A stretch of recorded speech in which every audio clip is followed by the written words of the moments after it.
Namo tassa bhagavato arahato samma sambuddhassa. Namo tassa bhagavato arahato samma sambuddhassa. Homage to the blessed, noble, and perfectly enlightened one. Homage to the blessed, noble, and perfectly enlightened one. Namo saranto sucedoye olahadi sammya samputoshe. Namo saranto sucedoye alahari samya sambuddhase. 无上甚深微妙法，百千万劫难遭遇。我今见闻得受持，愿解如来真实义。Supreme and wondrous Dharma, subtle and profound, rarely is encountered, even in billions of eons. But now we see and hear it and accept it reverently. May we truly understand the Buddha's actual meaning.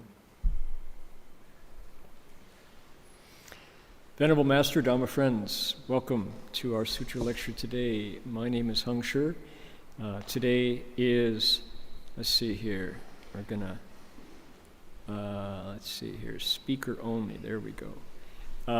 This is the 18th of September. It's a Sunday here in the Gold Coast of Queensland. It's the 17th of September back in California.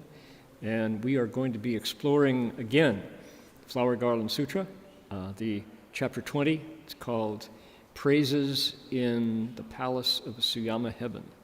So let's get started, and we have two more pieces of protocol to introduce before we touch the sutra itself, and one of those is to make a invocation, inviting the Buddhas and the Bodhisattvas, spiritual presence, and the Dharma protectors to come draw near.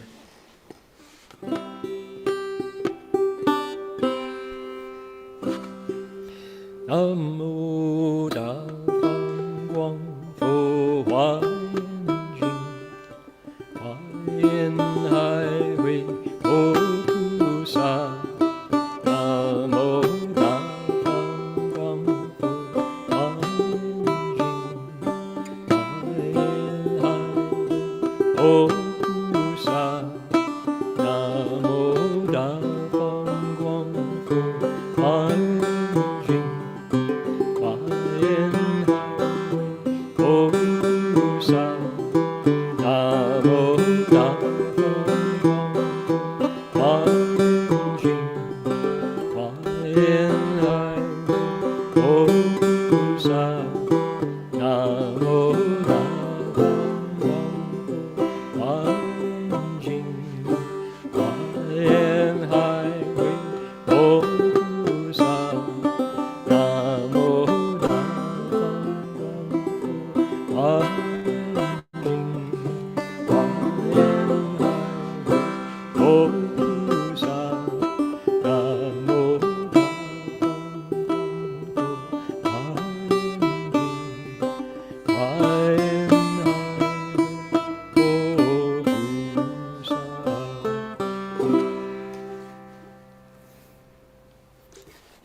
And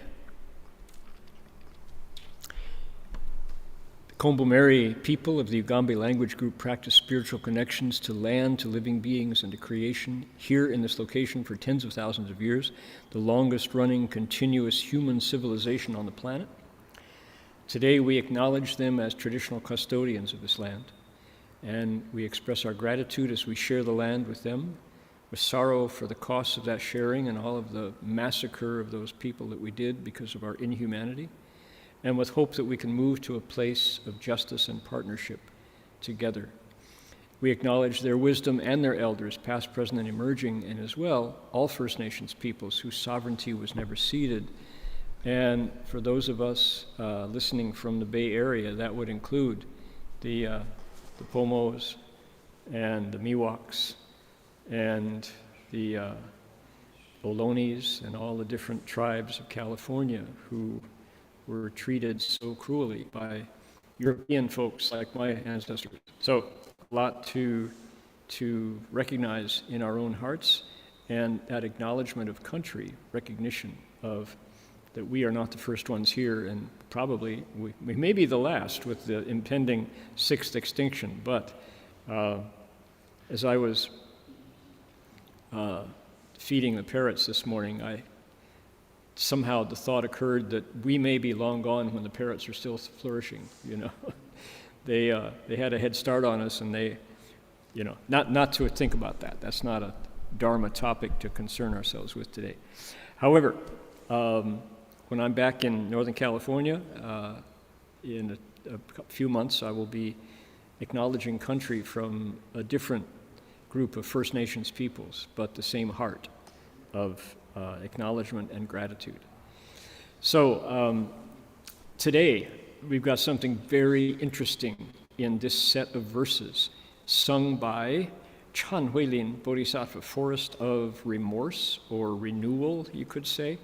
This Bodhisattva, last week we gave the first 3 set of verses that he uses to praise the Buddha. We're looking at the praise tradition in Buddhism. Samantabhadra says, Chungzan Rulai, praise the Tathagata. Well, we're doing it. We're listening in as another Bodhisattva does it. But from today's section, the next 6 verses out of 10, something very interesting happens. And we haven't had the situation, in my experience, very often, which is when I read the sutra, I go, what? Rarely does a question appear in my mind about that the principle expressed in the sutra does not accord specifically with the principles that I've been introduced to in Buddhism. And when it does happen, and when that happens, I always reflect on me. It's not the fault of the sutra, it's my lack of understanding. But that happened when I read these next 6 verses. And so what I did was check commentaries. And because Master Hua spent 9 years explaining the Avatamsaka Sutra, we've got Shifu's commentary. So that's a contemporary 20th century commentary. He explained it in the 1970, when did he begin? 1974 to 1979 was when Master Hua explained the Avatamsaka. Now, we also have another commentary, and it's from the Tang Dynasty. So it was in I think it was explained in the 9th century. So it's it's 1,300 years old, and 1,200 years old, and yet here's this voice coming to us from. What else did you encounter today that was in the world in the 9th century? Well, mountains, rivers, trees, that sort of thing, the planet itself. But what cultural artifact is still going and still breathing and still shedding light? Well, not much. So when we can dig into another monk, his name was Chungwon, and he was known as National Master Qing Liang, cool and clear, refreshing, National Master refreshing, sort of. He also was known by later generations as Huayan Posa, Avatamsaka Bodhisattva. So this was a person and a half. He's a person plus. He's just another man who became a monk, but he was an extraordinary man. He lived to be, he gave the refuges, he spoke the refuges for 9 emperors of China in his long 16-year lifespan. They say he was extraordinarily tall and had extra teeth in his mouth. So he was depicted, whether or not that's the process called hagiography, where you attribute saint-like qualities to your ancestors, maybe, but maybe that's just true. The Chinese were remarkable biographers and historians. So whatever they said about Master Chungwon, there were people who would check it and say that's not accurate. So their histories are, on one hand, history is always written by the winners, right? Not by the losers. So you always get the positive story. On the other hand, Chinese histories, they recorded eclipses accurately in the sky from the Han Dynasty, 800 years before Master Chungwon. So you have to keep your eyes open as you read it, but still, this is an extraordinary man. For example, he made a vow at one point that he was going to take the Avatamsaka Sutra and make a commentary. He was going to explain it for posterity, and so write it down. And so he did, and he made a profound commentary for the text that we are looking at today. And I'm going to show you some of those words that he wrote. But the problem was his disciples read it and said, Shifu, we don't understand what you said. So what did he do? Picked up his writing brush and wrote a sub-commentary. He wrote another commentary to explain his first commentary. And so it's like, voluminous literature. How could somebody keep he had to have ink on his fingers like day and night for scrape from, how the Chinese did it. They had a stick of ink and a stone and some water and grind the ink and then take their brush and dip it in and write with their pen, their calligraphy pen. So he must have worn out a lot of calligraphy brushes writing a commentary and a sub-commentary. The whole thing has been collected by those of us who followed in the 20th century. Some monks really made it their business to put take the sutra, put the commentary and the sub-commentary in each consecutive line so that you could read in a single glance. You could see the sutra, the commentary, the sub-commentary. So the collected sutra, commentary, and sub-commentary, 100 scrolls. The Chinese measure it that way, Yi Jan. So probably, I don't think anyone has translated the whole thing out into anything other than Chinese. We have done pieces of it. Some of my senior Sangha bhikshunis, Bhikshuni Heng in particular, is someone who's made a real contribution in that work. But when the whole thing is done, it's going to fill a bookshelf.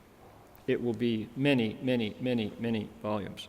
And currently, I don't know anybody in the world who's doing it. I don't think it's been done. So when people say, "Oh, Buddhism, you meditate, right?" Say, "Yeah, we do, but we also think about the words the Buddha spoke." And there are, if anybody wants a lifetime project, anybody like out of something to do, go learn classical Chinese. We will keep you busy because we have a library of texts waiting to be translated. And they're all in the Mahayana tradition. People just don't know. The great commentaries, this is one of them. So we're gonna get there in just a minute. So back to my story. I consulted Master Chungwon to find out what about these passages that I'm going to introduce to you today. And you know what he said? He said, controversial. The Tang Dynasty monk, our expert, whom Master Hua also consulted in the day before he lectured at night, he said, there are multiple voices. They call it multivocal. There are multiple opinions on what this might mean. So I thought, it wasn't just me. And so when we get there, it's like, that's so interesting that our tradition is alive all this time. Number two, that you can read it and question it and say, oh yeah? Tell me more, And then, so here's Master Chungwon. What did he do? He consulted commentators from India and his predecessors and discovered that differences of opinion, what it might mean. Now, what are we talking about? We're talking about wisdom. Where does your wisdom come from?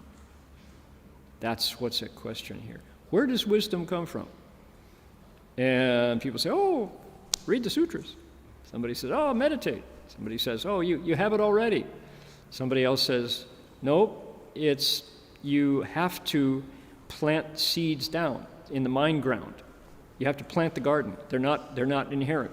Somebody else goes along and says, no, they're there all along. You have to uncover them and perfume them. You garden them. You nourish, you raise them. Differences of opinion. So if I ask you, where does wisdom come from? And your answer is, well, my grandfather. He's the wisest guy I know. If I have a problem, I ask Grandpa. That's where my wisdom comes from. Good for you. However, when the Buddha in the Avatamsaka Sutra says something that is like, what? How'd that, huh? Then you go and you check what other wise teachers have said, and they say, well, there are differences of opinion here. That's when it gets really rich, really interesting. So that's what we're going to look at here. And I have to say, this is Bodhisattva number 5. We're looking at 10 different bodhisattvas' praises, right? That's our chapter.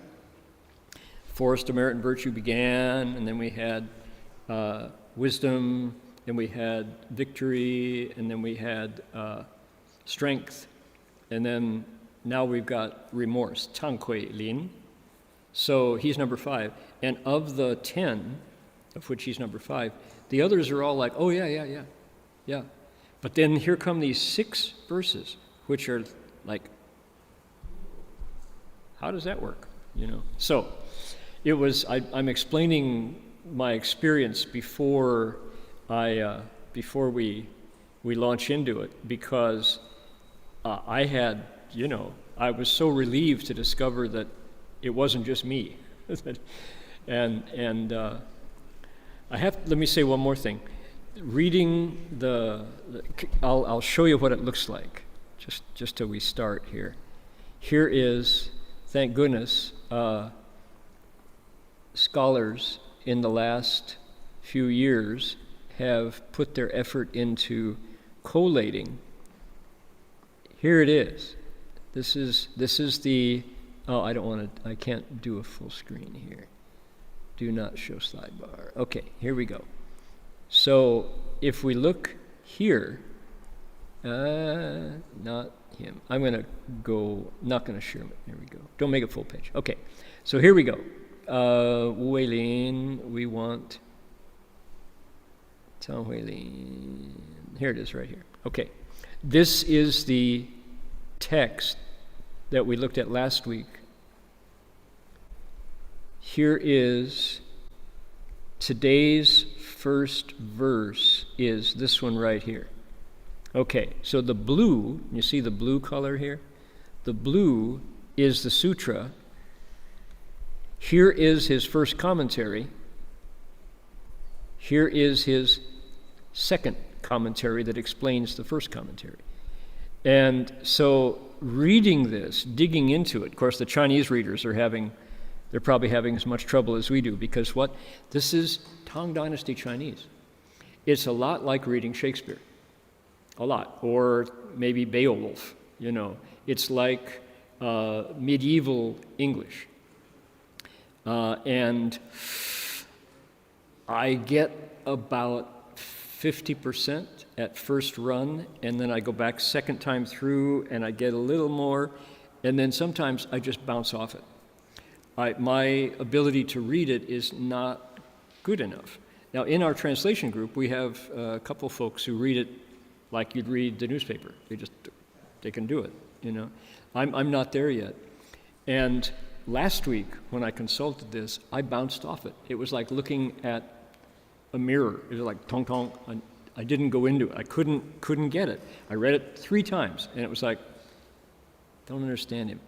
Today, in preparation, I opened it up, and it was like, oh, yeah, I see. So it's a mysterious process, and it's joyful for me to be able to, because I've been studying Chinese myself for 50 years now, and to be humbled by this Tang Dynasty text is a common phenomenon for me.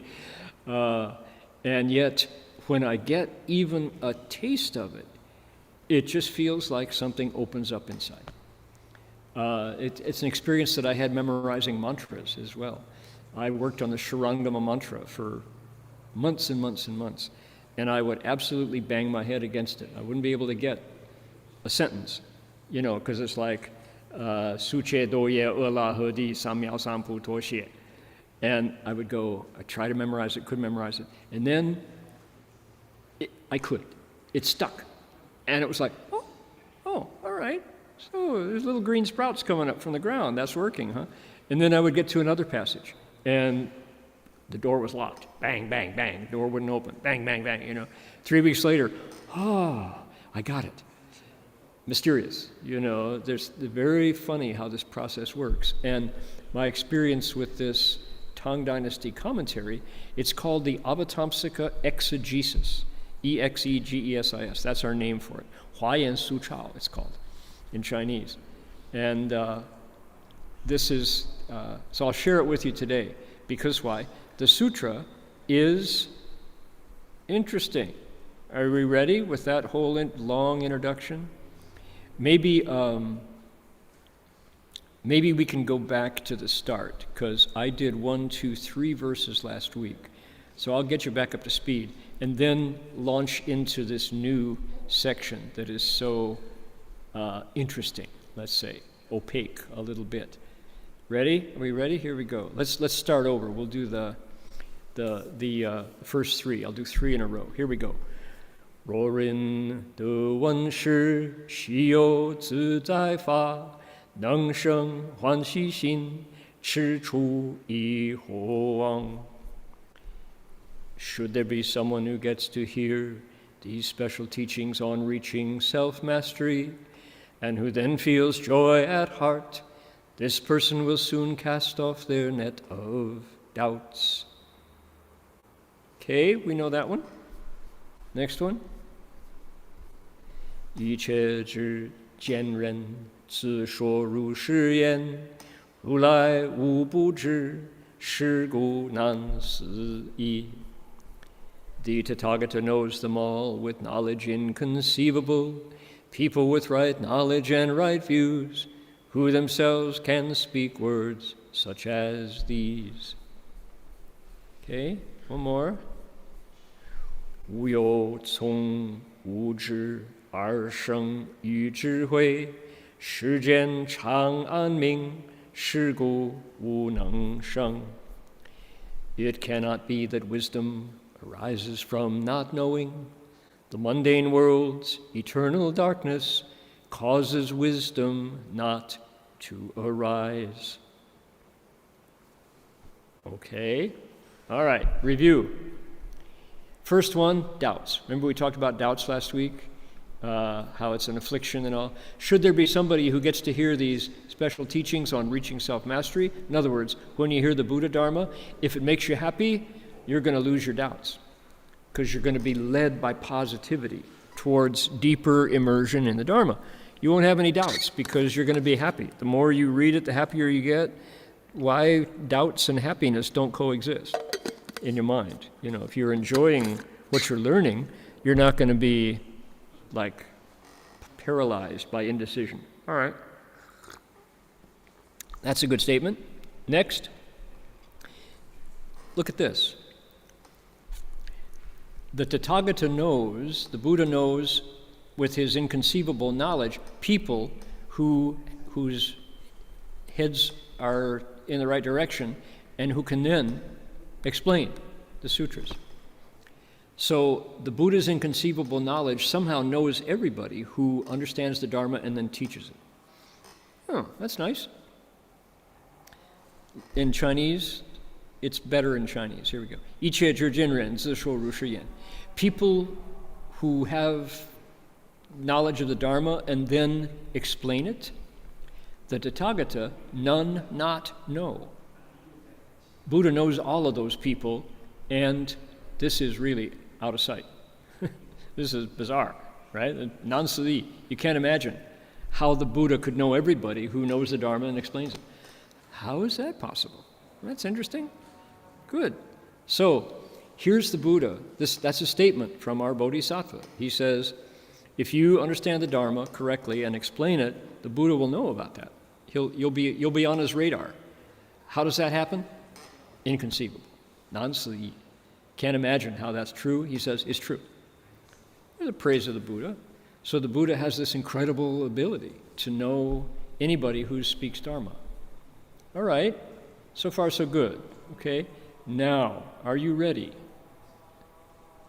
Look at the Chinese.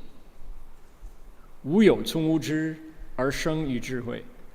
Literally, it is not the case that from no wisdom can you get to wisdom. Now, sometimes 智 can be translated as jnana, knowledge.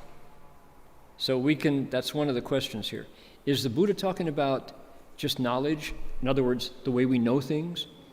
Or particular knowledge of cultivation or something? Or is he talking about like prajna, wisdom, the wisdom of the Buddha?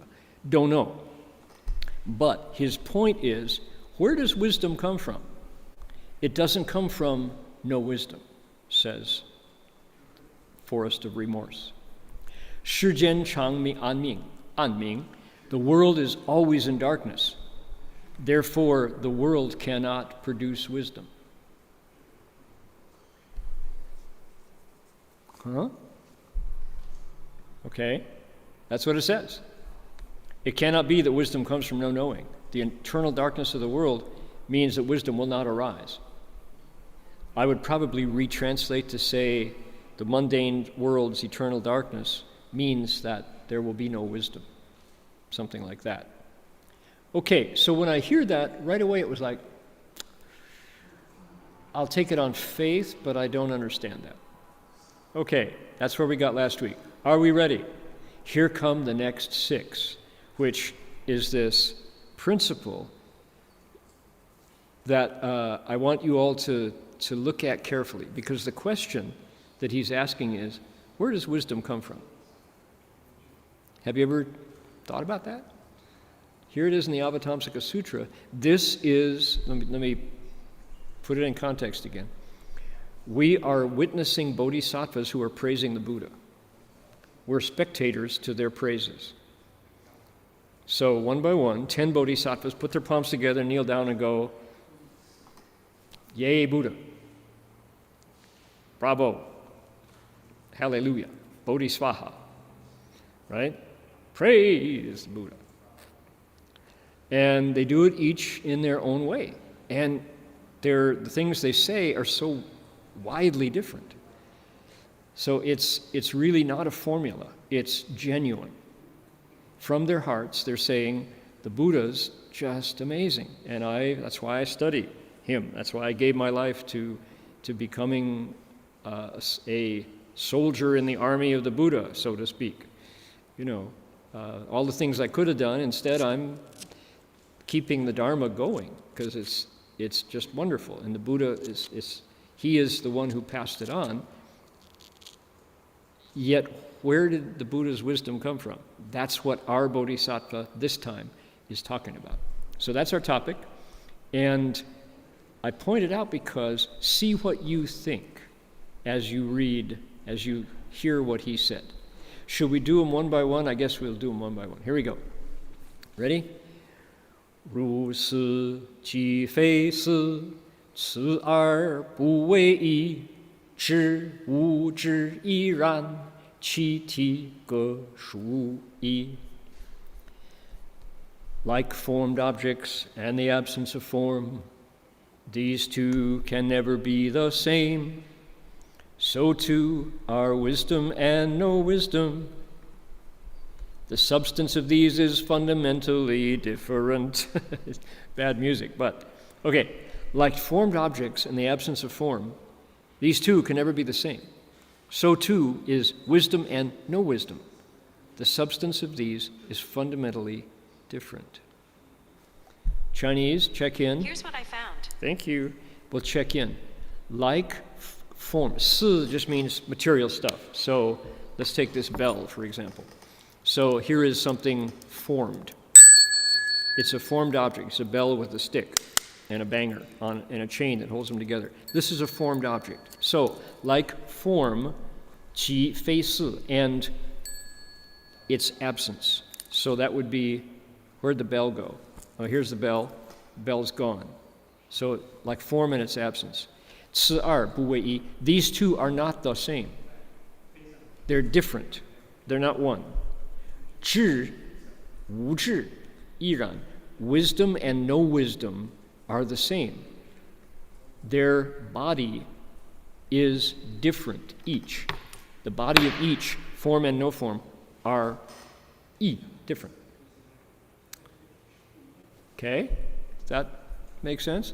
Like formed objects in the absence of form, these two can never be the same. So too are wisdom and no wisdom. They come from a different stuff, their essence, their substance. This tea can be body, it can be substance, fundamentally different. When I heard that, you know what I thought right away? I thought, puti chi fannao, fannao chi puti. Afflictions and bodhi are the same. Because that is a primary teaching of the Chant school. And that's not what he's saying. Okay? All right. So when I get to a situation like this, and occasionally I do, or it's a teaching that I don't understand because it's beyond me, I pause my critic. I take it into investigation, right? I suspend judgment. That's the words I want to use. Don't judge. Don't say, oh, therefore the Dharma is wrong, the Buddha was wrong, or I'm flawed, I'm stupid. Neither one of those is the appropriate response when you meet new data, new information, new principles. Just to say, the world is big and wide and there's so much to learn. Learn some more before you take a decisive stand. This is right, this is wrong, or I'm flawed, or something. Or I'm out of here, I'll go get baptized. I'd rather be a Christian anyway. They have better food, So don't, all those are needless to have to say, oh, this makes no sense. Suspend judgment, you can decide later. But that also means notice that it didn't make sense at first run through. Number 2, ready? 如相与无相，生死即涅槃，分别各不同，知无知如是。Like characteristics and no characteristics, like samsara and nirvana, we make a distinction between these opposites. Wisdom and no wisdom are that way too. Okay, number 2. What's the same thing? It's 知无知如是. Wisdom and no wisdom are the same. All right? So what does he introduce this time? He says like xiang. Xiang is the outer appearance of things. So like something that you recognize, let's say your mother's face or your mother's voice. We all recognize our mother's voice because it was the first thing we heard as we built our bodies in her womb, right? Like nirvana and samsara, these are different. They're not the same. And wisdom and no wisdom is the same. Okay. So what is he saying? Like characteristics and no characteristics, or appearance and its absence. So here's another one. Okay. This form is funny. Everybody knows what this is, even from the back. What is it? It's a cell phone. All right. What do you have on your cell phone? I've got a kookaburra. There we go. But from the back, this is a phone. It's a phone case. We've seen it. 10 years ago, we might not have known what that was. So this is characteristic, no characteristics, xiang, fei xiang. Then he says, another example, samsara and nirvana.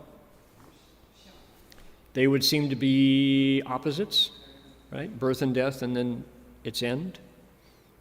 He says, we distinguish between those, don't we? And wisdom and no wisdom are the same way. Okay, so why is he saying that? This is what he's choosing to praise the Buddha with. Says Tangkuilin Bodhisattva. Okay. To me, the doubt that I had, only after reading Master Chungwon did I get to that doubt, because he said, I'll show you. In the you want to take a look at this point? Let's do one more, and then we'll go to the commentary.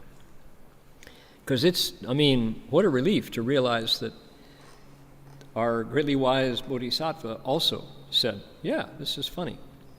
Here we go.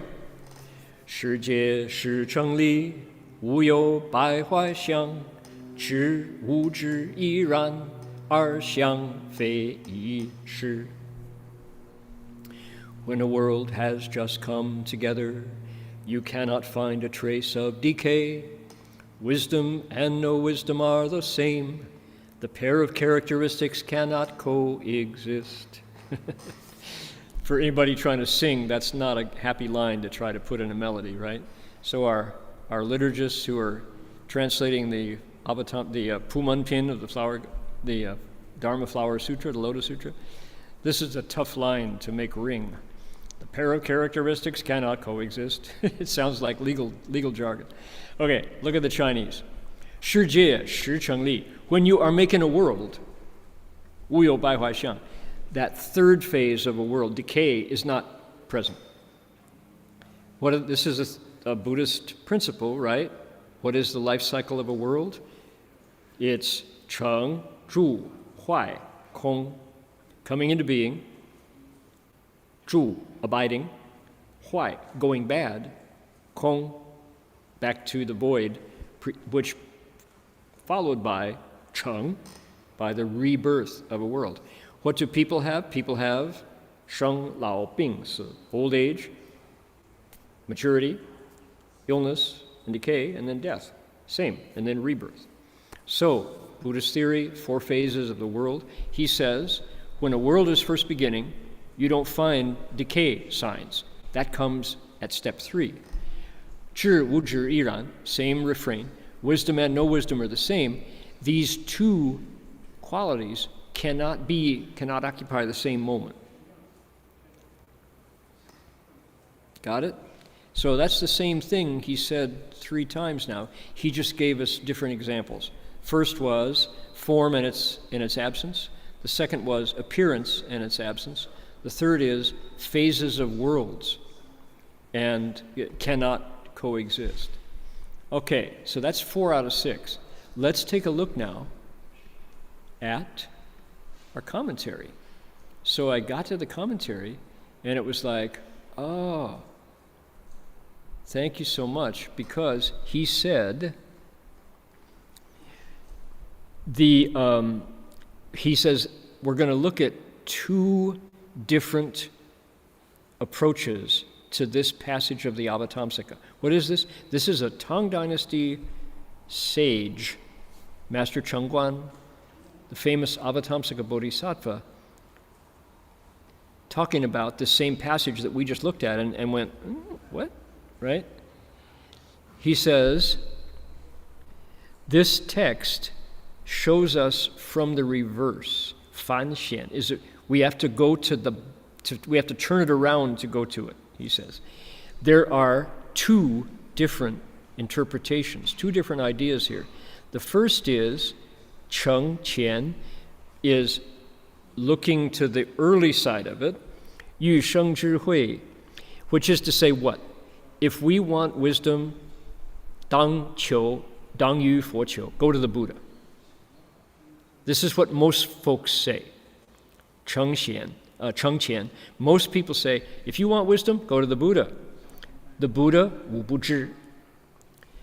Our Bodhisattva, what did he say earlier? He said, anybody who has right knowledge and who's explaining the Dharma, the Buddha will know you. And that's inconceivable. So we've established, our Bodhisattva has established, the Buddha knows everything.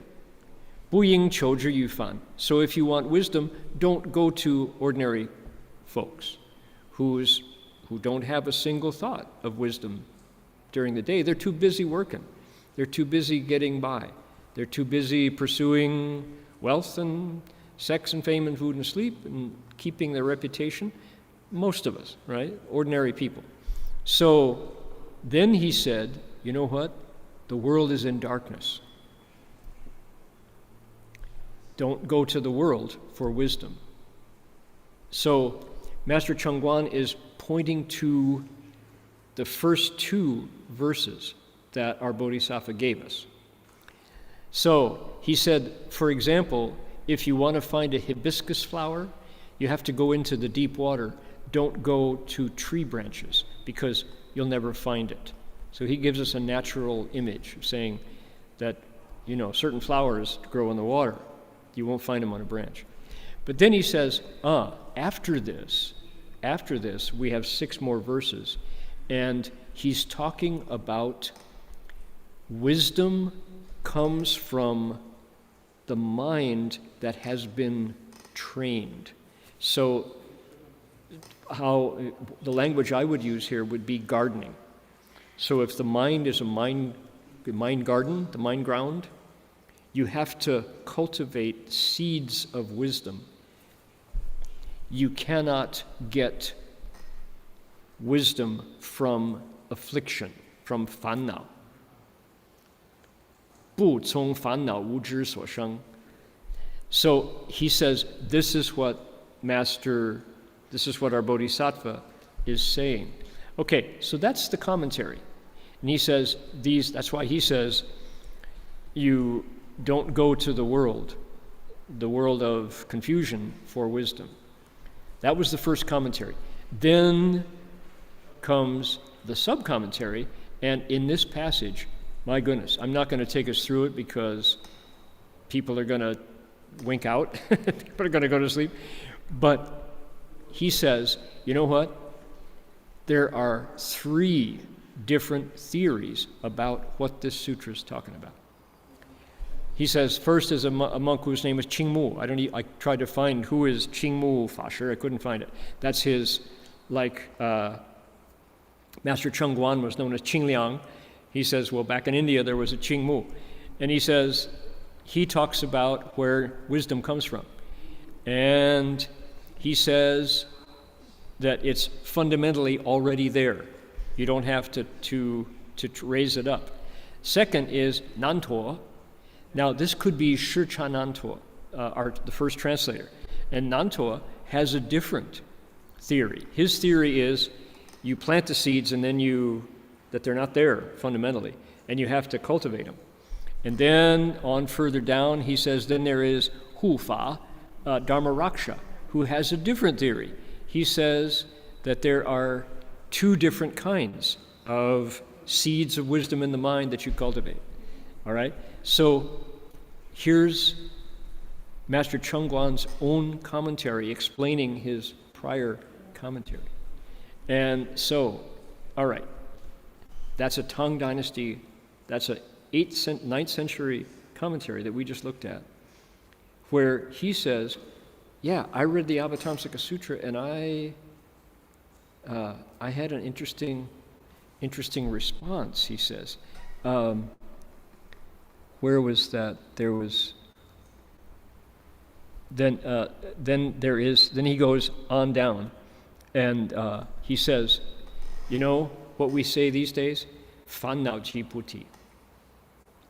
He says, affliction and bodhi are the same, but you have to turn them over. Where do you get wisdom? Right from affliction. Don't look anywhere else than your greed, anger, and delusion in your own mind, because once you cultivate them, their substance is the same as wisdom, but you have to cultivate it. So what is, okay, did I leave everybody behind? Are we still there? So what do we say? We say light is a wave or a particle, right? Physics says, and yet you flip them, and it's, they're the same substance with a different function. He goes, there's another, as he is quoting these 3 ancient commentators. Anybody who studies Jewish religious theory is very familiar with Midrash, how the great rabbis of the past they would love this. This is where they live, just arguing over, is it a particle, is it a wave? Where does light come from? The Buddhists did the same. Because why? They're looking at the human experience called wisdom. Where does it come from? Because we want it. We want wisdom. We want to be wise. That's why we study with the Buddha. How do we get it? It's a mystery. And there are different theories. So Master Chungwon, I skipped it. I didn't take you there. But one of the things he says is it, where do we get waves on the ocean from? Well, they come from water. Are waves water? Yes, they are. But that's a wave. But it's gone. It hit the shore. Where'd it go? Back to the water. Oh, right? He says, yeah, wisdom is that way. Bodhi and afflictions. Wisdom is bodhi, awakening. That wisdom is cultivated from the substance of our afflictions. You won't find it anywhere else. Buddhas come from living beings. We become Buddhas. That's what Master Chungwon says. That's what we say these days. So, if that's true, he says, how is it that our sutra is saying they can't coexist? Another one of the theorists that he points to says, oh, they're sequential. You go from one to the other. Another theorist says, no, they're there at the same time, but you have to cultivate them out. You have to garden them. So when you get a rose, we have beautiful roses here. Chin Fusher is quite a gardener. And right in front of her building are these beautiful roses. And they here in the rainforest of Queensland, we have roses pretty much all year round, although not exactly. Where do the roses come from? They come from the canes, rose canes, the vine, you plant the cane down and the rose comes out. But where do those come from? They come from the ground. So is the rose blossom, that beautiful, incredible, is that in the cane or is it in the earth? And the answer is yes. But you have to cultivate them out. So that's the theory, Buddhist theory of wisdom. And the sutra seems to be saying something else. Interesting, huh? So yeah, to be investigated. Shall we continue? Let's do something else right this minute. We're going to do what? We're going to chant the names of the 7 Tatagatas. Oh yes, we are. And we're going to do it right now. Close that. There we go. Let's get some blessings action happening here. Otherwise, you're going to get tired of my voice talking about other stuff.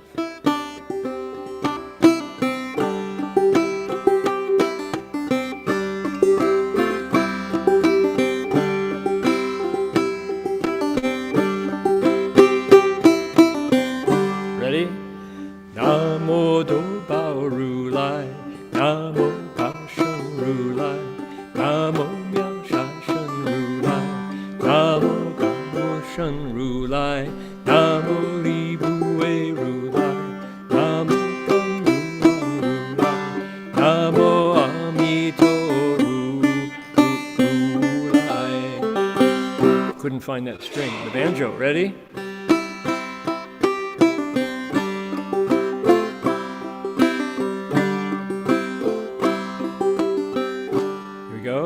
Namo Do Bao Ru Lai, Namo Bao Shen Ru Lai, Namo Miao Sha Shen Ru Lai, Namo Guang Bo Shen Ru Lai, Namo Li Bu Wei Ru Lai, Namo Gan Du Wang Ru Lai, Namo Amito Ru Lai, Namo Do Bao Ru Lai.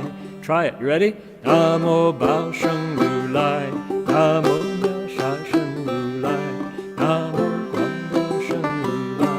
Namo Li Bu Wei Ru Lai, Namo Gan Du Wang Ru Lai, Namo Amito Ru Lai. My banjo is slightly out of tune. Can you all be patient here while I...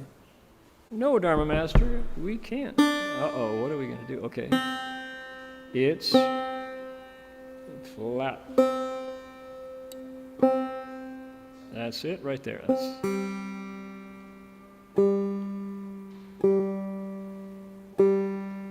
get it? All right.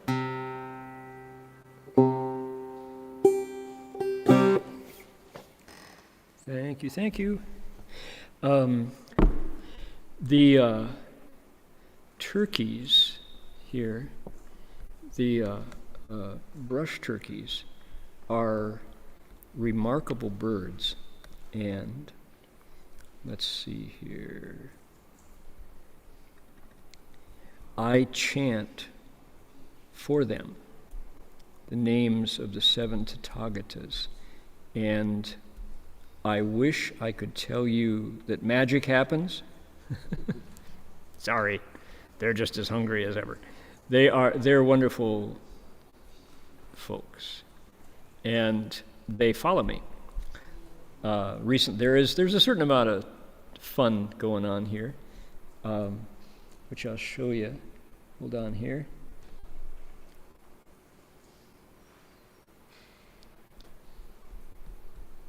Alrighty, projects. There we are, right. No, didn't find it. All right. I'll pause on that one. We'll show you next week. This week I walked around with one turkey whose name is Timmy, and he bowed with me to 7 of the arhats. Right? No, he didn't. I was projecting that he did. But I gave him an opportunity, and I recited the Buddha's name for him, and at the end I gave him a treat. But he walked with me for about 6 minutes, right behind me, right in pace, and we bowed to the arhats. I'll prove it next week. So you have to, gives you something to look forward to. You have to tune in next week to get bowing with Timmy the turkey. So, all right, we're going to do more verses here. See if we can crack through, figure out what's going on. What's going on with these verses? How come he says wisdom and no wisdom are the same, are different? How come? Here we go. 如菩萨初心不于后心居，知无知亦然，而心不同时。Just as when a bodhisattva first makes his initial resolve, that thought does not occur at the same time as his mature resolve. Wisdom and no wisdom are the same. They are ultimately incompatible. So a bodhisattva makes that first bodhi resolve and sets out on the bodhisattva path. Okay, good. That thought doesn't occur at the same time as later when he has been cultivating along, and he may at this point, maybe is already at the 5th stage, maybe his samadhi is mature now, maybe he's at the 6th stage and he's able to work with the pratitya samutpada, the conditioned arising in profound ways, looking at where creation comes into being. Buddhism's creation story is pratitya samutpada. All things interrelate and interdepend. Nothing exists on its own. Maybe he's there. Those are different states, says Bodhisattva Forest of Remorse. Wisdom and no wisdom are the same way. They're really different. So are we making a big do out of nothing? Do we just say, yeah? Maybe we shouldn't demand that this has some profound meaning. What do you all think? Do another? Ready? Here we go. 譬如诸世身，各个无合合，知无知如是，究竟无合合。The same way that consciousness bodies stand alone without mingling together, wisdom and no wisdom are the same. In the end, they will never come together. Okay, my first question was, what is a consciousness body? Piru chu shi shen. This might be poorly translated. It just might mean consciousnesses. like eye consciousness, ear consciousness, nose. Maybe the shun is not a body like person's body. Maybe it's just like all the consciousnesses, each know harmony. They don't they don't coalesce. Wisdom and no wisdom are the same. Ultimately, they don't coalesce. They don't come together. That might be, so it might just be the same way that consciousnesses stand alone without mingling together. Wisdom and no wisdom are the same. In the end, they will never come together. Okay? So did I say 6? 1, 2, 3, 4, 5. It's not 6, it's 5. These 5 verses. There's one more that's slightly the same, and then the following is a conclusion, which is just saying the Buddha is really wise. Okay, so I'll give you these 5 today and say, interesting, they're a challenge to understand what the Buddha, what the Bodhisattva forest of remorse is saying. And our Tang Dynasty commentator had the same issue. He's saying, this question, where does wisdom come from, has been debated over the years. People have different opinions. So what came to us, if you ask me to, stake my life on what I've heard, what I heard from Master Hua, teaching through the Chant school, was Fan Nao Ji Puti. Afflictions and Bodhi are Ji, they are the same. Now that's Buddhist chink, that's Buddhist jargon, isn't it? Afflictions and Bodhi are the same. What does that mean? It means when in my mind I have bad thoughts rising. Let's say somebody mistreats me and I feel fire rising up. The way to respond to that from a Buddhist point of view is to say, if I want to get enlightened, I have to look directly at those angry thoughts. Getting rid of them, pretending they didn't exist, denying them, is not skill. That is not Kung Fu, and it won't work. You'll wind up struggling. Instead, kindness and compassion would say, don't shoot that anger out. That's another whole level of social behavior. You don't want to. What do you do when that fire rises up? You don't express it. You don't shoot it out, but you can't suppress it either. You can't express it and you can't suppress it. You don't shoot it out and blast everybody around you because of your anger. And you also don't deny it and squeeze it down and say, this is. What you do is you say, right within this is my energy. And if I can transform it, wisdom is there. Bodhi is right there. When I finally find, when wisdom grows in my garden, it's right in the same place as that fire. Physics would say, waves on an oscilloscope or particles, it's all light. When you look back at another, when you look at it at a deeper level, it's energy moving through space, vibrations moving through space. So sound, right? Is it this?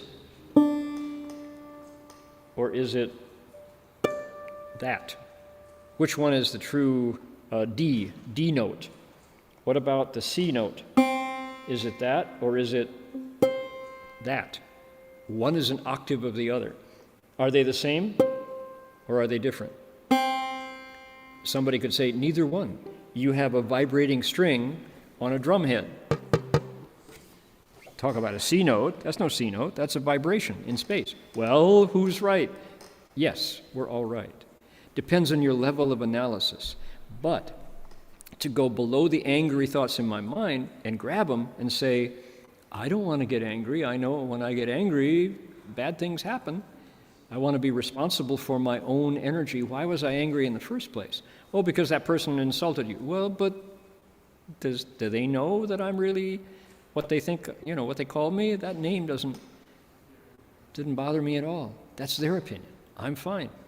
Nothing is different if they insult me. I'm the same person. So with that, you transform and you take the fire of anger and bring it back down to its fundamental substance, and wisdom arises. Cultivation continues without having to pay dental bills of somebody whose teeth you knocked out. Or, you got punched and had to go to, have a bone set or something.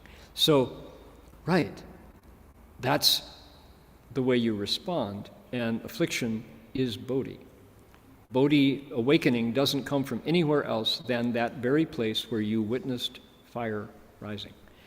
Whether or not you have any why do we meditate? We meditate so that as that rises, we have that habit and practice of watching our thoughts so that we can actually say, oh, look at that. Yeah, there's a lot of anger rising. I'm not going to get angry outside. I'm going to reclaim it. That only comes from skill in meditation, being able to wait it out. So, what is the key dharma here? Patience, in this case, when it's anger. What are the other afflictions? Well, greed and doubts. Doubts, we talked about doubts last week. Doubts arise, you go, what a waste of time. Going back and forth, uncertainty, I'm not so sure, I don't know, maybe so, maybe not. That's a doubt, and it's an affliction. That's fun now. That's exhaust out the tailpipe of your car, black smoke. Tune it up.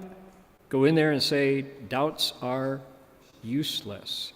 Bring my wisdom sword up, slice it through, the doubts are gone, and you know what to do. I'll do this. And then the results of that happen, well, I'll do that differently this time. And there's no affliction. So you wake up, and it's your energy again. You transformed it. So that's the fundamental understanding that I got from Master Hua about Buddhist ways of dealing with thoughts in my mind. To say wisdom and no wisdom are different and never come together. So the commentators of the past had very interesting approaches to that. But what is it? Okay, let's step back from the whole experience. This is our religion, or our faith, or our practice of what? Looking at the mind. I love it. That this is what Buddhism gives us. It's like, yeah, I can use this. This is very helpful. And I'm so glad that for an unbroken line of 2,500 years, people have been doing this, and we can go back and touch them through the paper trail they left behind. The scientists who've been experimenting with the mind and consciousness left their paper trail. We are current mind scientists, mind gardeners, and we are following them.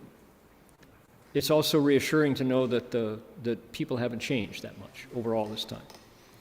But to have wise men and women from the mists of history, we just looked at a book that was 1,200 years old, and it's talking to us today. And it's helping us understand a book that's 2,500 years old, the Sutra, so to speak. It didn't exist in its form now that we have it, but we've got it. The Buddha's voice is here. And there's room for questioning. And it wants us to look here, because why? This is what the Buddha did.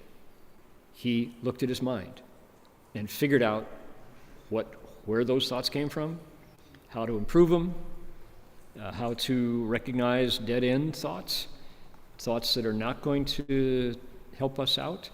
And he cared enough to say, you want to do what I did, you can. Follow me. Here's how. Good. Thank you. All right, there we go. More next week of Forest of Repentance, Forest of Remorse, and we will proceed.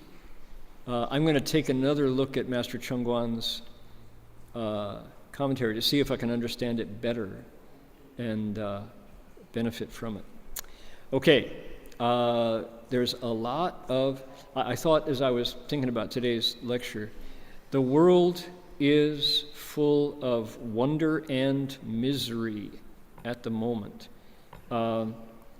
David Beckham, the soccer player, footballer, stood in line to go walk past the Queen's casket for 14 hours. Wearing a cap, eating bananas, and sweet juices, a special kind of candy, and did, and he and millions of citizens of the world and the UK are doing that today. They say some of the waits are 24 hours, walking in line. The line to file past Queen Elizabeth II's casket in Westminster Abbey is 7 miles long. And people are very happy to do it. How about that? That's a phenomenon. That's just amazing. When I saw that, and they interviewed, luminaries like Beckham, who is a world celebrity, and he said, "You bet." He said, "I care about our Queen, and I owe it to her." What occurred to me was our stories about our teacher, Master Chungwon.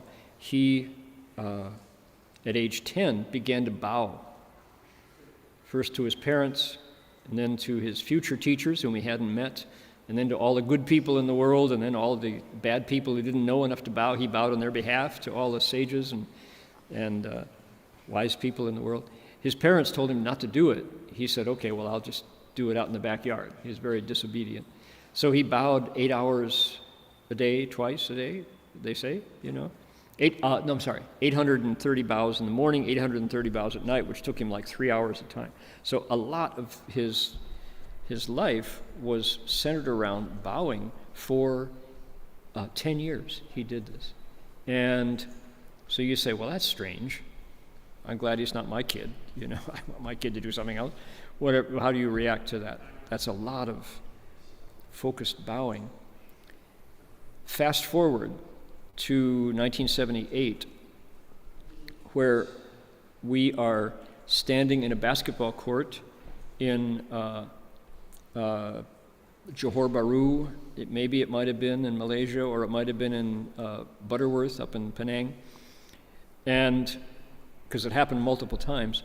And the talk was over. Master Hua's basketball court talk or his auditorium talk was over, and he would come down with a folding chair. We would get a card table chair, unfold it, set it down at half court, and sit him, and then sit Master Hua there. And then we disciples would stand around Shifu, and the audience would line up in a line that went out the door and around the side to come and bow to Master Hua.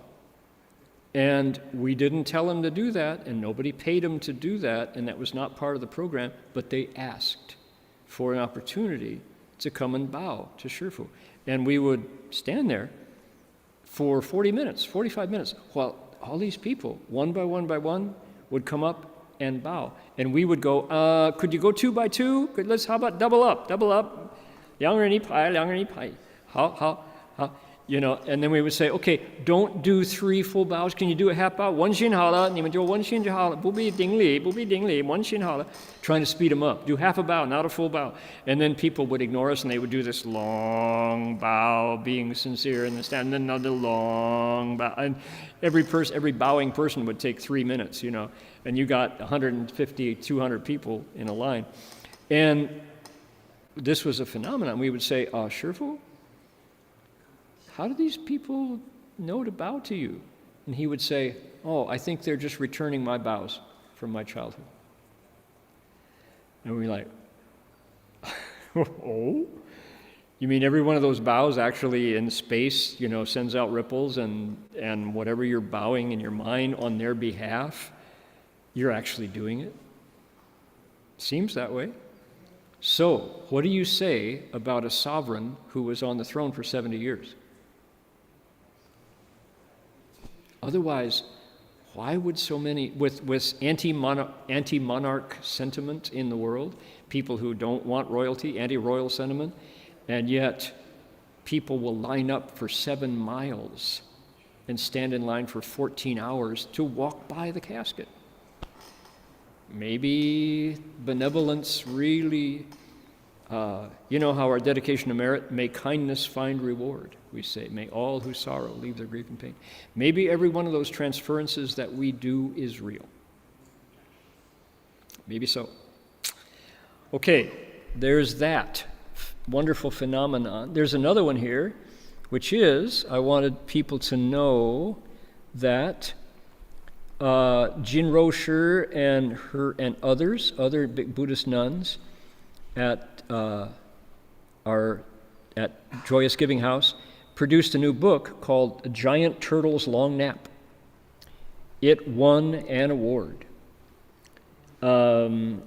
It was really well illustrated, beautifully illustrated, by one of our volunteers in London. And it's a recent publication, Instilling Goodness Books. Giant Turtle's Long Nap by Donna Green, D-A-N-A, Donna. That's a pseudonym for one of our nuns. That's her beaming, right? There's no Donna Green. Let's see here. A beautiful retelling of the Tortoise King conveys a generosity of spirit and care for the world and those that live in it, both human and animal. So, very powerful review. It's profound and wise children's book with universal appeal. It won 5-star reader review. So, just wanted to mention that. It's lovely. Oh, see, I didn't share my screen. I'm going to share my screen so you can see it. Here we go.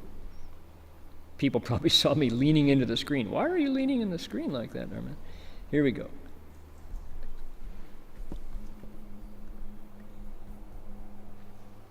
Bring that up and share my screen. Here we go.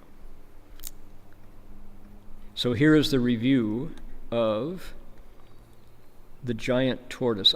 Now I can't make it bigger. It's one side. Oh, yes I can. Here we go. There we go. All right. There it is, Giant Turtle's Long Nap. If you go to our Buddhist Texts website, I think it should be available, or it will be soon. We'll let you know later. Profound and wise children's book with universal appeal. So, good news that our publications are getting some attention and positive feedback from the world of children's books. Beautifully illustrated. All right. We just passed through 9/11, and that event, I had an opportunity to retell the story about how Dedication of Merit, that song, came into being.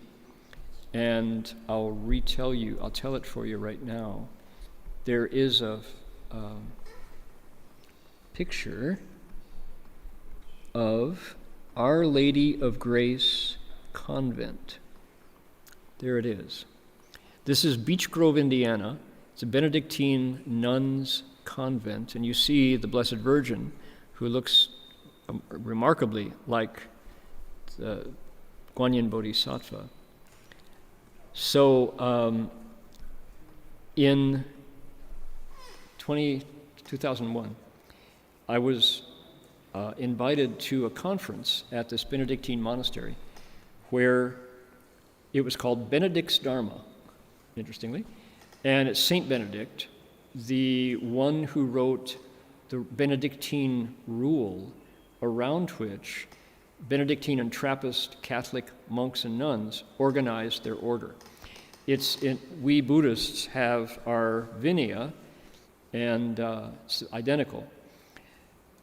The Buddhist-Catholic, Buddhist-Christian dialogue between monastics is so mature and so healthy that the Catholic monks invited the Buddhists to make a commentary to their most beloved Dharma treasure, which is their rule, how monks and nuns organize their lives. So we did. And the book was published. It was called Benedict's Dharma, and it's available out there.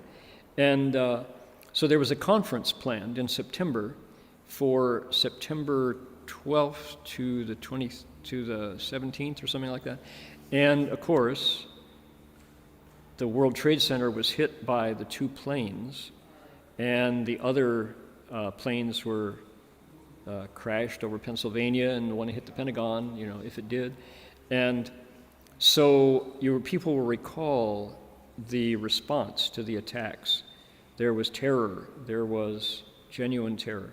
All aviation was grounded. No planes were flying anywhere. And so we got in touch with each other. There were 100 people invited to the conference, Buddhists and Catholics. And many of them, probably half of them, said, well, cancel, not coming. But another 50, and I was one of those, said, we really need to meet. This is even more reason for us to come together. So let's do it, not cancel. And local Catholics from Indiana filled in all the gaps. So we met at Our Lady of Grace Convent, and Sister Mary Margaret Funk, who was the organizer, at the end of the conference said to myself and Bhikshu Hung Lu, the abbot of City of 10,000 Buddhists, she said, I know you Buddhists do a dedication of merit. Would you be willing to do one for us? And so we said, yeah, we have, but does it have to be in English? She said, yes, it does, of course. So we said, oh boy, we don't have one in English. So we took Yan Yi Ci Gong De Zhuang Yan Fo Jing, that one, and we translated it in a couple hours. And it's not an exact word-for-word translation. It's a literary translation, singable. And I looked for a melody and got immediately, came just as a gift, Lorena McKennett's Dark Night of the Soul, which is her song for St. John of the Cross, the poem by St. John, who is a Catholic saint, and has this wonderful poem about this, the challenges that cultivators go through in keeping their minds on track towards awakening. So that melody fit perfectly, and the song, May every living being, our minds as one and radiant with light, was born there. We filed out into the courtyard that you just saw, and I didn't have a guitar. We had a recorder, the wind instrument, and we played the melody and passed out mimeograph sheets of dedication of merit and sang it for the very first time there. There were 150 Catholics and Buddhists who sang it. And the response was electrifying. People said, since the attack happened, I've been carrying this weight in my heart, and as we sang this dedication, she said, I just felt this weight lift up, and it just took wings and flew away into the space, and I'm so relieved. And people were crying, and it was a profound moment. And from that time, the Dedication of Merit song has been reprinted in interfaith songbooks. It's part of, there's my Dharma brother, the abbot of New Camaldoli Benedictine Hermitage, sings it as part of his repertoire. He calls it Compassionate and Wise, and he's got a much boppier version than I really like his version. And he puts it to harp and flute and drums, and it's wonderful, the way Father Cyprian Concilio sings Dedication of Merit. But anyway, we've done it a lot, and we would be doing it after every lecture, but as people know, we chose to do the Medicine Buddha mantra, Om Namo Bhagavate, during COVID. But I wanted, as I went back to because we just passed through 9/11, I went back to my collection of writings from then, and I discovered, lo and behold, that Dedication of Merit has another verse that I we wrote at the time, we added it, and I didn't know it, and I just found it again. So I wanted to put it on the screen now and share it with everybody and show you Dedication of Merit with a new verse, which is kind of cool when you have a discovered verse.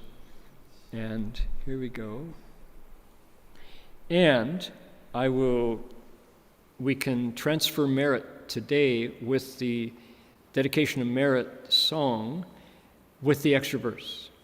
So I'm going to ask everybody to do our traditional preparation, which is make a wish, make a vow to all of the merit, the virtue, the blessings from looking into the Flower Garland Sutra and checking in with Tang Dynasty commentaries and Master Hua's commentary. All that goodness we can share with the world. Send it out. Oh, good news, Snow Mountain Monastery did not burn. Dharma Master Lai said, thank you for all your recitation, because here at the Gold Coast Dharma Realm, last week we did an evening of reciting of the Great Compassion Mantra specifically for Snow Mountain. So Heng Lai says, thanks, your mantras worked. Well, whether we take credit is another story, but certainly can't hurt, right?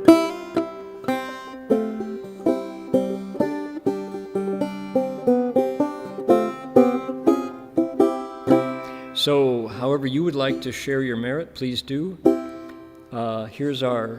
You'll have to follow me when we get to, although our dear friends here will now depart, our blessings will abide. May our fellowship in service, care, and harmony survive. That's the extra verse. So see what you think. For sure you're going to go right into, because our hearts are one. Don't.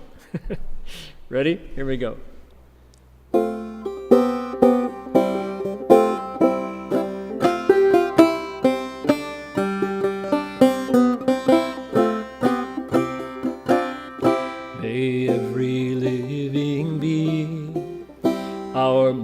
As one and radiant with light, share the fruits of peace with hearts of goodness, luminous and bright. If people hear and see, check this line out, how God and Buddha find in giving unity, may their minds awake, may our minds awake to great compassion, wisdom, and to joy. Okay, hold on here. May kindness find reward. May all who sorrow leave their grief and pain. May this boundless light break the darkness of our endless night. Okay, wait. Although our dear friends here will now depart, our blessings will abide. May our fellowship in service, care, and harmony survive. Okay, now we go. Because our hearts are one, this world of pain turns into paradise. May all become compassionate and wise. Do three of them. May all become compassionate and wise. May all become compassionate and wise.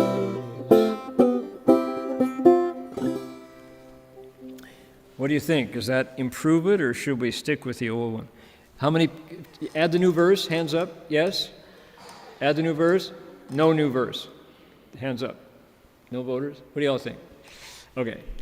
So there you go. That's the new verse of Dedication of Merit. How about that? All right. We now want to look out at the Berkeley. Oh, come on now. I'm having interesting times with my desktop. Okay. Berkeley Buddhist Monastery website. Jinchuan, Jinwei Shi, what is going on in Berkeley? You want to let us know here, please? Yes, hello there, Master. Here's Jinwei. Hi, Jungwei. Yes. Berkeley Monastery. There we go. Mm-hmm. Okay. So we have a small changes on our schedule. Tomorrow, the whole group of us are going to Ukiah, where we will join and support the retreat at Dharma Buddhist University. We'll reside for 4 days, Guanyin name. So for this time, our online practices will to have a break. And if people wish to, by the way, cultivate and continue the practices, here you can find the links and you can use the recordings for morning ceremony, English or Chinese, depends what you prefer, and other practices as well. So we will start again, do our virtual Buddha Hall on Friday morning. Okay. It will be September 23rd. 22, all right, 23rd, right. Okay. And, so this is one. And the next one, it's, here we have an interesting talk by the professor of Dharma Ram Buddhist University, Professor Lauren Bausch, who speak about the Jedi training. So any of you want to become a Jedi, probably this is a good opportunity to, they say, cultivating the mind through the lens of Star Wars. And if I had attended this course, it could have saved the galaxy a lot of trouble. Well, exactly. Star Wars, and sometimes I really wonder about the meaning of life. Boy, do I have an event for you. This is Darth Vader with the lightsaber in his hand. Yeah. So Professor Bausch is one of our Sanskrit professors. She's UC Berkeley trained and spent many years in India with her Sanskrit cultivation, and she's also a Star Wars fan. So. Yep. So if you want to join, you need to sign up. Is there a link over there? And you can, I think they will receive a Zoom link and you can join directly for the talk. Right. September 29th. That'll be September 30th for those of us here in Australia. I guess it also will be recording on the Derbu YouTube channel. So you can afterwards watch and listen. So here in Australia, that will be Friday at 1:30 p.m. Oh, 7:30. Yeah, PM. 12:30 p.m. See, 7:30. Hold on. Check that. 7:30 p.m. in Berkeley is 12:30. So just past noon on Friday. Yes, and this is every Friday. Their master, I'm sure, gives the talk of Song of Enlightenment, and California time is 1 p.m. You can also register if you wish to join through Zoom. And the last Wednesday, the Steve Tainer start again for new fall semester. His talks about the kind of mindfulness, how to bring the mindfulness and meditation to our daily lives. Did anybody tune in to know how many people joined? Oh, unfortunately, I cannot tell. But what? Go ahead. Yeah, what is amazing about Stephen Tainer that he's actively teaching since I think early 70s. Offer a lot of teaching, and I know there are some of the students still following him since when he began his career as a Dharma teacher. So for sure there people show up, and many people found that it's very helpful. That's right. Yeah. Many Doug Powers taught at Berkeley High for 36 years, and many of his students came over to the monastery bit by bit, and they consider themselves Stephen's students. So he, they preferred his approach to our more monastic approach. So it's a buyer's market. So we're happy that works. So. If I'm not mistaken, he's the one of the original staff at Berkeley Buddhist Monastery since the beginning, right? 1995. That's right.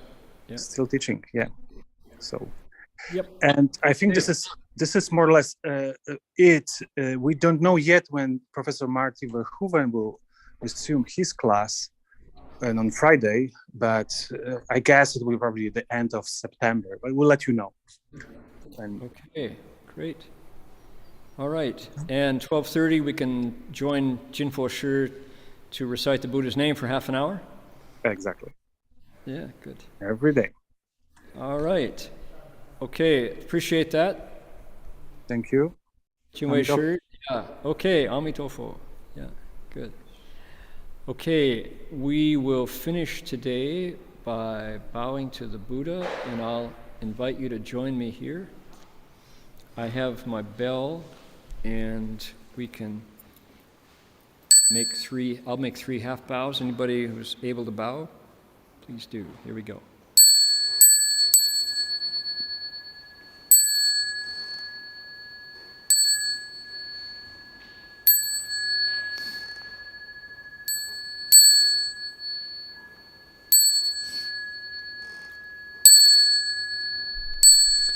Bow in respect to the Venerable Master.